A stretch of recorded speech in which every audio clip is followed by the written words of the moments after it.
Hello, everyone. Thank you so much for joining this morning. This is Mike from Dynamic Point. Today, for the next half hour, we'll be covering Power Automate and Office 365 to automate customer and vendor interactions. I am showing about a minute or so to the top of the hour, so I'm going to go ahead and wait one more minute to get started. And again, thank you, everyone, for your time. I greatly appreciate it. And like I said, this will be fast, but I thank you for your half an hour.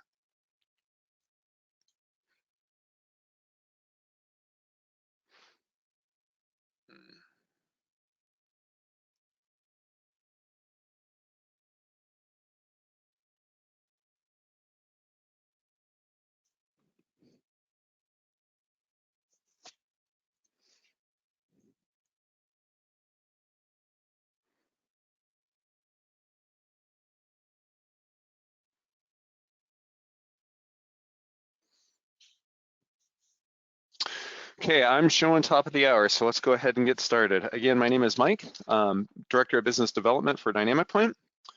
And today's agenda is we're going to be going through Power Automate and Office 365 to automate customer and vendor interactions. We're going to spend a little time going through some examples in PowerPoint and walk through the process. And then we're going to switch right to the demo and go through these examples, as well as show you how I'm creating these. So today's intent is really just to give you some ideas of what's possible with these technologies. Obviously, it's not necessarily to hit your process, completely exactly how you need it, but it's to show you how these technologies work and how they could work for you. Again, thank you all for joining. Just a couple of housekeeping items. Is this being recorded? The answer is yes. We'll send it to everyone afterwards. I'm doing my best to keep my eye on the questions as we go through this as well. So if you have any questions, feel free to chat them. And then when I pause, I'll go through it and address any questions when I have an opportunity. I believe that's it. So let's go ahead and get started. So here's our agenda, a quick intro to who Dynamic Point is, and then we're going to talk briefly about our portal product. Portal product, for the sake of full disclosure, is not required for what we're doing today. But it does serve as sort of a good foundation. In other words, I have a portal, and then with that portal, I'm going to introduce some automation, including my examples today, which I'm going to go through vendor onboarding and customer contract renewal. You could do those without the portal. The portal, of course, is a product that we sell, but it is absolutely not required. So anyway, we'll talk a little bit about that. We'll go through our demonstration of our automation examples. I'll show you how those are created and show you in the guts of it in Power Automate. And then we'll do a closing with just some further reading and then maybe some question and answers. Like I said, feel free to chat those as we go through just because our time is so limited. Okay, a quick introduction of who Dynamic Point is. So in a nutshell, what Dynamic Point is, or who we are, is we create apps on top of Office 365. So you could think of us as basically an app development company for business apps. And for people who are new to this technology or Office 365, or that could even be used, I like to relate it to adding an app to your mobile phone. I'm sure we've all added apps to our mobile phone. We add them and they ask us these questions, right? Can I use your location? Can I use your notifications? Can I use your camera? And if you're like me, you probably don't read them and you just say yes and install the thing. But what those are is the application leveraging this platform, in that case, an iPhone or an Android device, to make that application more powerful, right? If you think back to the days of, Garmin's and whatever else, you used to have a separate device for that, right? And now, of course, it just uses your location, and I could do maps and Waze and all this other stuff, but I could do that using my phone and the platform that it provides. And that's exactly what Dynamic Point does, but we're using an Office 365 platform, which of course is more targeted towards businesses than consumers. We've been around a little bit longer than Office 365. So we were founded in 2009. And our apps used to be created on top of SharePoint Server. So those of you who remember SharePoint Server, it was a great product, popular obviously about a decade ago. And then with the movement of where things are going today in Microsoft's direction, all of that has moved to Office 365. So we have reinvented ourselves and redeveloped our products to be Office 365 apps. So anything I'm showing you today, of course, is fairly new because just Office 365 hasn't been around that long. So that's a brief introduction to who we are. The portal app, what that does, right? Essentially what the portal app does is it takes this concept of a SharePoint extranet. And this is, again, nothing that I could take credit for inventing, right? This is very much, Microsoft pushing the SharePoint product or positioning the SharePoint product to not only be used for internal collaboration, which it has been for the past, decades, but using that to communicate and collaborate with outside people such as customers and vendors. So the employee aspect, of course, has been around for quite some time. That's, it's history, if you will. And now that they have this content management system, and with Office 365, it could be shared externally to collaborate in a business-to-business fashion by creating a portal on SharePoint. I say business to business, usually if you're communicating with customers, it's typically on an e-commerce site, right? So if you're a B2C organization and your customers are, individuals, usually you think of e-commerce more of like an Amazon experience, people adding things to a cart and things like that. This is not that, right? This is more of a B2B portal where I want to share such things as maybe contracts, the ability to create orders, upload documents, submit invoices, view invoices, and things like that. So less of a shopping cart experience and more of a collaboration of documents, data, reporting, etc.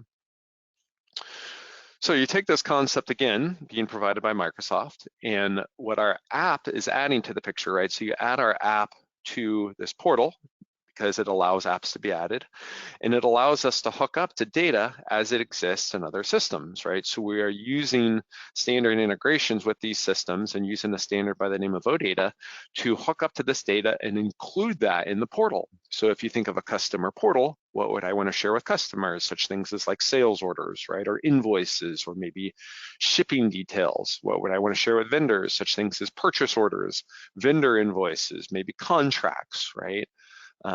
So depending who the user is will dictate the data that is being integrated from each of these systems. So that's basically what the portal app is adding to this already established content management system, is the ability to include that data from accounting, ERP, and CRM applications. So in a nutshell, what would I do with a portal? Like, why would I create one, right? And again, sort of depends on who I'm creating it for. For a customer, right, if I were to go over this box over here, it could be such things as managing company information. I want my customers to update it. I want to share contracts and agreements. I want them to enter orders, share inventory so they could see the status of what's in stock and what's coming in and things like that. Maybe I want them to process payments, right, or see payments. A help desk, I want to create tickets. On the vendor side, similar stuff. It's just sort of the flip of it, of course, from a purchasing side as opposed to a sales side. Again, managing company information, terms and conditions, confirming POs, editing orders, payment status, shipment, etc. Employees a little bit different. Employees a little bit all over the place. Sometimes it's more of a project management portal. Sometimes it's like an insight to company and operations, so they could see orders and things like that for users who maybe don't typically have access to the ERP system, maybe time entry, maybe more on the HR side. Employee portals are definitely more varied, where you see customers and vendors are usually looking at typical information, right? Same type of data. So those are the objectives. So again, the intent of today's call is not necessarily to focus on a portal, but to serve as a foundation. We're just going to show you briefly what's possible, and then we'll shift to today's real agenda, which is how can I use this for automation? Okay, so let's get out of here and start showing some portals. Okay, so again, the portals are SharePoint Office 365 based, right? Again, something being provided by Microsoft. And I'm laying them out based off of the user. So I have several portals up today. I have a customer portal, I have a vendor portal. Really, all of this is using the same product and technology. I've just configured, again, different data that I'm exposing on the portal. So from a customer portal perspective, here on my layout, I have them looking at sales orders, maybe creating new orders, seeing their invoices. If I'm a service organization, I want my customers to create their own service orders. I've enabled that. I've given them the ability to process and create their own returns. They could see contracts, manage their company details, manage their profile, a simple contact us. I've included a reseller scorecard here just showing some details of that customer that's specific to them. So this is being filtered for that authenticated user, as well as some document libraries and some events. So the first note on the look and feel of this, this is using, again, a SharePoint front end, and Microsoft provides you inspiration for these, and they have this thing, what's called a lookbook. You could really think of it as just a series of templates that I could download and get my site started, or my portal started. So it's just lookbook at Microsoft.com. And again, you can look through all these templates, they include the details, and you could go ahead and add it directly to your Office 365 tenant. Okay, again, briefly, customer portal, I wanna look at sales orders. They're gonna click on this. It's going to make a live call to their ERP system and show them the orders that are specific to them, right? And depending on my configuration here, I could have this as view only, or they could drill into it, look at the details. Maybe I want them to edit various information. Maybe I want them to give them the ability to drill in the line items, etc. So this is a read-only one. The other thing you'll notice here is I've given them the ability to click a print icon. That's going to call their order report, and they could go ahead and print their own sales order report. So if they want to go ahead and generate it directly from the portal, they most certainly can. So that was a pretty simple one, right? I'm just looking at orders, exposing those in my portal. If I go to my create edit sales orders, it's basically hooking up with the same data. In this case, I'm hooking up with the same information in the ERP, but I've enabled edit as well as create. So they could come here, they could look at their orders and say, they want to update their ship to city on an order, assuming it hasn't, of course, shipped. And then they could go ahead and update that. And again, it's going to potentially kick off a workflow, or that's going to update directly in the ERP, depending on my configuration. So all of the data you see here, we're not really replicating it. The portal is just providing a window into that information. And in this case, I've kicked off a simple email notification notifying my internal employees that a user has updated their ship to city in the portal, so you can see who did it and the old and the new value right there. And again, I could create orders. We could spend all day talking about the things I could do in the portal, but that's not the intent of today. This is just laying the foundation, right? And if I were to take this same concept of a customer portal, I could do that same thing for a vendor. So if I go to my vendor portal, as opposed to showing such things as sales orders and things like that, I'm showing purchase orders. I'm probably not going to give my vendors the ability to create purchase orders. That would be nice. I'm sure they would enjoy that, but it doesn't make a lot of sense. But maybe I want to give them the ability to update delivery dates or acknowledge appeal or do that type of interaction.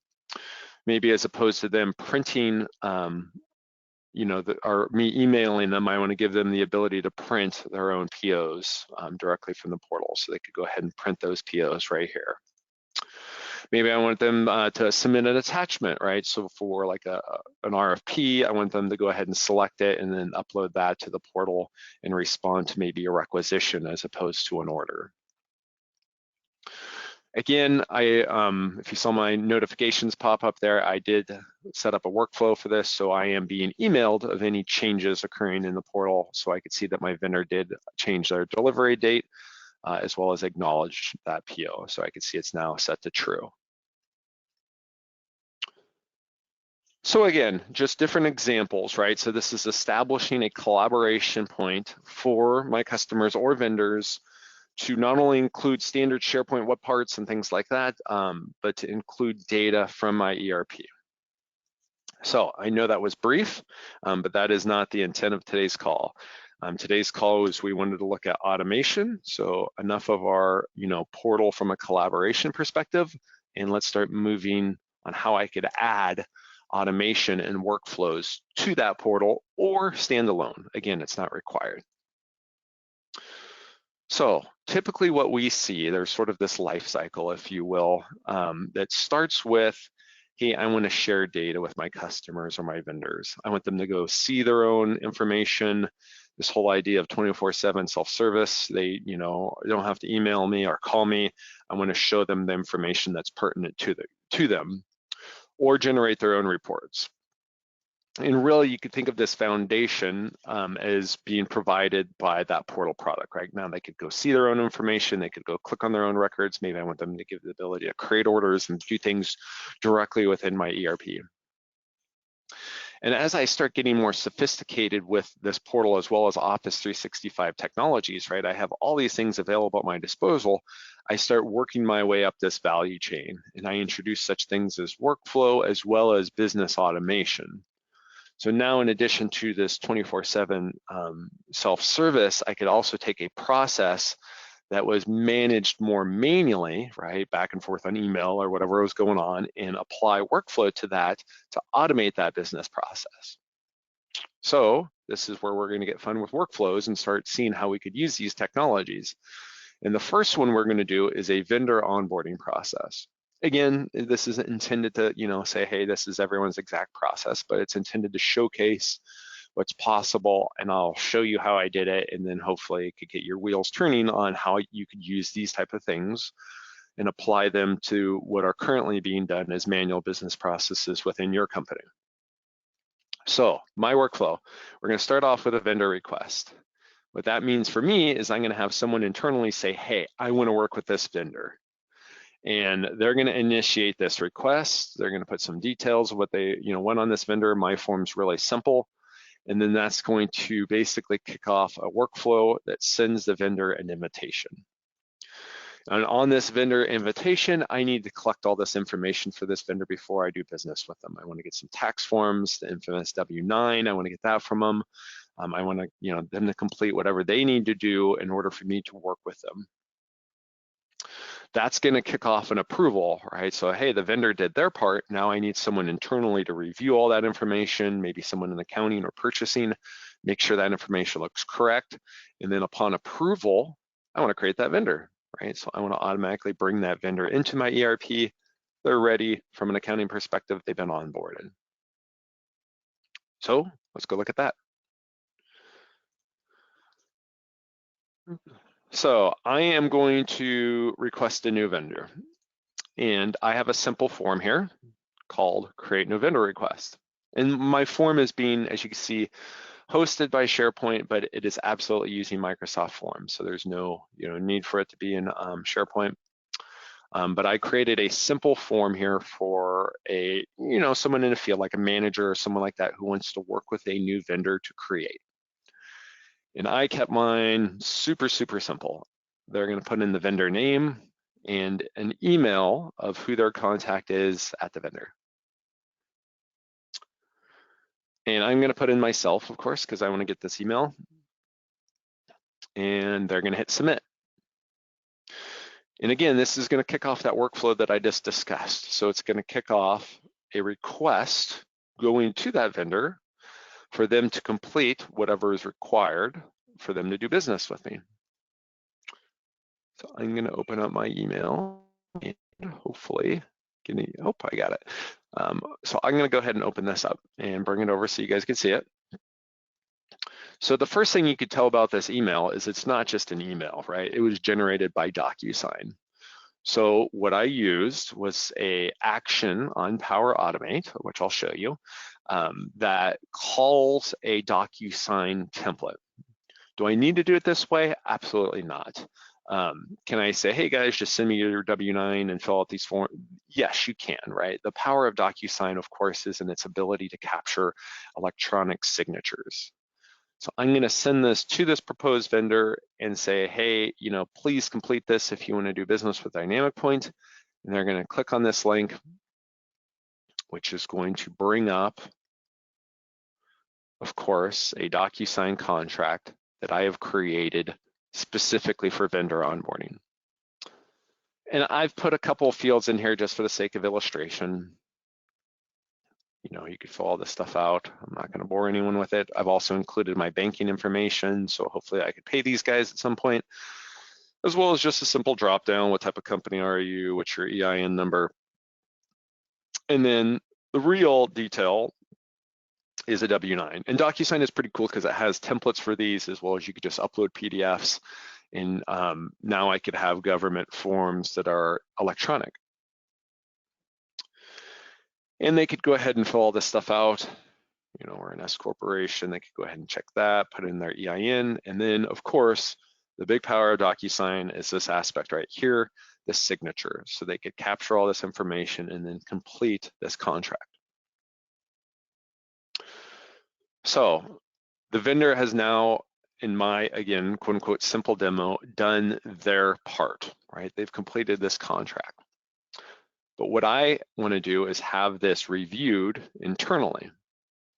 So if I open up my demo email, I could see I have received an approval action from Power Automate to review what has just been completed by that vendor. And the great thing about these Power Automate actions or approvals is you could approve them from everywhere. I mean, there's a mobile app. If I open up Teams, I would have gotten or received a new Teams notification showing that same approval. So if I go to my approvals here in Teams, you're gonna see it. So whatever your sort of flavor of how you want to approve these, if you're more of a mobile person, then of course that works. If you're more of a Teams, then that works. If you want to do it from email, all of them are reviewing the same interaction, if you will. So I'll just do it from Teams since I have it open. I could click on my link to the completed form, say, yep, it looks like they did a good job. They filled out everything correctly. And sure, you could do business with this vendor. Say this looks good. And then I'll approve it. Again, taking us back to my simple workflow, the next step is I want to create that vendor in the ERP, as well as just send them a simple invite saying, hey, you're done, welcome, congratulations, and now you can do business with us. So let's go ahead and open that up. And please don't hold the simplicity of my email against me. I didn't spend that much time branding it. I can make it much prettier, but I said you're now a new vendor in our system. To access the portal, click the link. And of course, if they click that link, it's going to drive them back to the vendor portal and they could see their purchase orders, submit invoices, and do whatever it is that I want them to do. Okay, so let's talk about this really quick. How did we make this happen? So most of this is being managed by Power Automate. In fact, if I refresh my screen, you could see my workflow just ran 4 minutes ago. So that was me kicking it off. And if I were to edit this flow, it's not that difficult, right? It's pretty basic. I have it associated to a form. So I have a form to collect a request. And after that form is submitted, right? So this is just using a Microsoft form to initiate it. I use this send envelope using template, which is a DocuSign action to send them that contract. And then upon them completing that contract, I kick off an approval, right? So I have my new vendor request approval that went to the demo account. And then, if they approve it, I send the vendor an email and go ahead and create that vendor in the ERP. And if they reject it, in this case, I do nothing. I'd probably want to do something more elaborate if they rejected it, like send it to the vendor and say, so sorry, or we're not doing business with you, whatever. In this case, I just left it empty. But as you can see, this is the beauty of Power Automate, right? I've laid out this simple workflow, something that was completely, just done using this user interface, not using a developer or anything like that. And this was, most likely done manually before. I'd have to send them the email, so-and-so, and purchasing or accounting would of course have to reply. And now I've established a workflow to automate it. Now, is there things I could do to make this more elaborate? Absolutely. I don't have reminders going on. I don't have escalations. If the vendor decides not to do these forms, maybe I want to tell someone that they've not done them or send them at least an email reminder.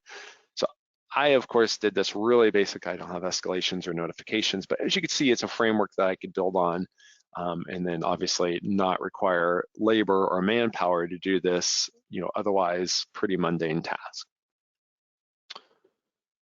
So let's close out of that and let's go back to another example.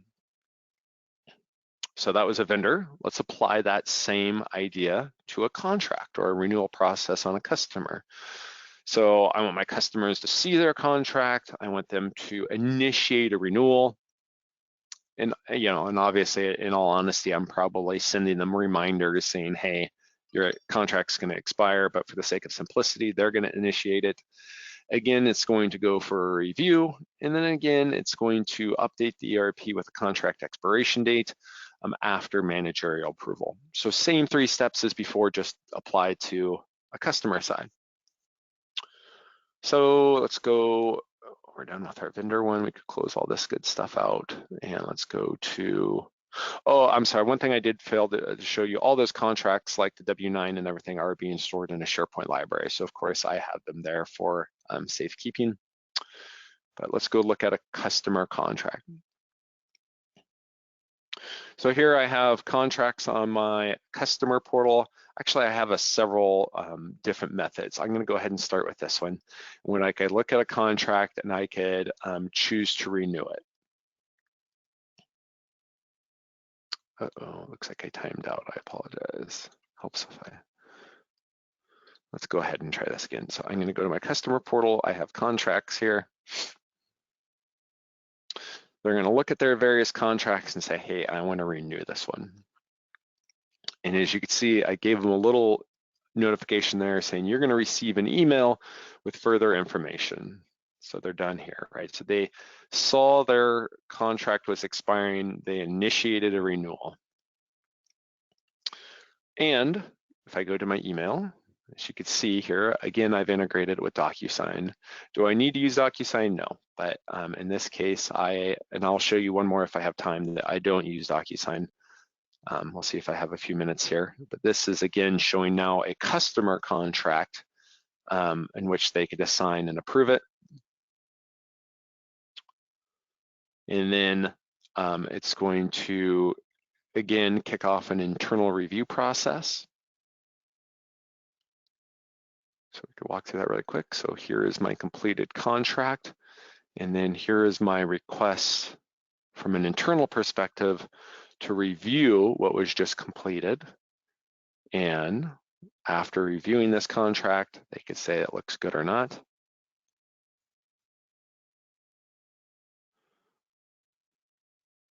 And in this case, I'm going to do a couple things, right? I'm going to send them a new notification. Congratulations, your contract has been extended for another year.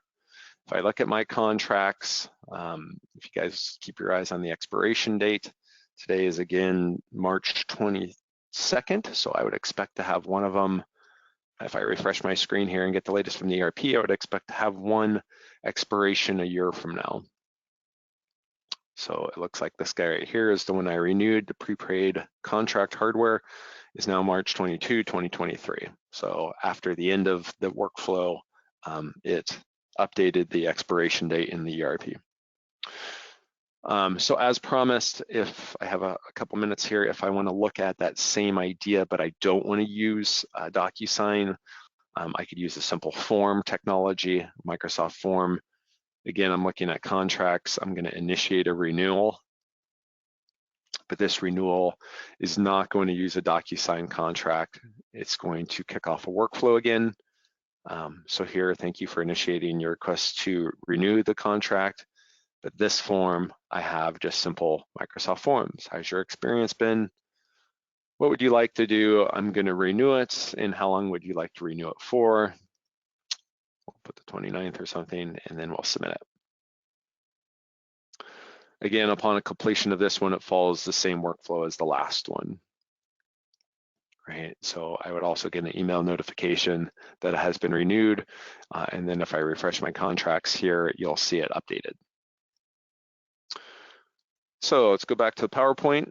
I know I'm almost at about time here. So that was a customer contract renewal process that we just covered there. So in closing, like I said, this is nothing that myself could personally take credit for. I would love to, but these are technologies and portals and a concept being very much leveraged by Microsoft. So I'll send these links to everyone, but there's a lot of good articles on the Microsoft documentation about creating B2B extranets and using this technology to create portals, and then the introduction of workflows, and doing exactly what I'm showing. And then we also have a lot of information on our website.